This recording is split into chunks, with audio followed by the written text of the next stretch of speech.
అతను ఇండియాలో famous singer. పైగా ప్రపంచమంతా ఫ్యాన్స్ ఉన్నారు. పంజాబ్లో చాలా పాపులర్, యూత్లోనూ చాలా క్రేజ్ ఉంది. అలాంటి నటుడిని ఇప్పుడు జీవితకాల నిషేధం విధించాలనే డిమాండ్స్ మొదలయ్యాయి.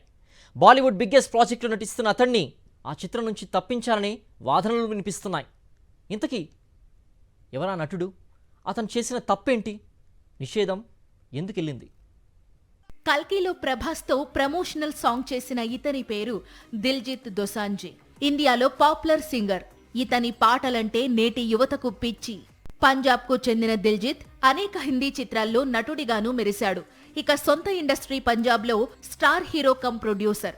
పైగా అక్కడ ఇతనికి సర్దార్జీ పేరుతో సీక్వెల్ సినిమాలు ఉన్నాయి. అదే స్పీడ్లో 3వ భాగాన్ని విడుదలకు సిద్ధం చేశాడు. కాకపోతే ఈసారి సినిమాలో పాక్ నటి హనియా ఆమీర్ నటించింది. ఇక్కడే దిల్జిత్ కు అసలు సమస్య వచ్చింది. పహల్గాం దాడి, ఆపరేషన్ సింధూర్ తర్వాత భారత్ పాకిస్తాన్ మధ్య ఉద్రిక్త పరిస్థితుల నేపథ్యంలో పాక్ నటీనటులపై మన దేశంలో నిషేధం విధించారు. భారత్ పాక్ మధ్య ఉద్రిక్త పరిస్థితులు తలెత్తక ముందు ఈ సినిమా షూటింగ్ పూర్తయిందని తెలిపారు నిర్మాతలు.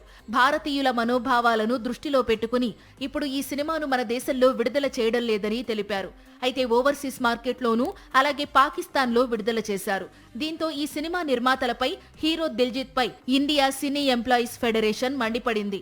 భారత సైనికులు, పౌరుల రక్తపాతానికి కారణమైన దేశంలో మన సినిమాను విడుదల చేయడమా అంటూ ఆగ్రహం వ్యక్తం చేసింది.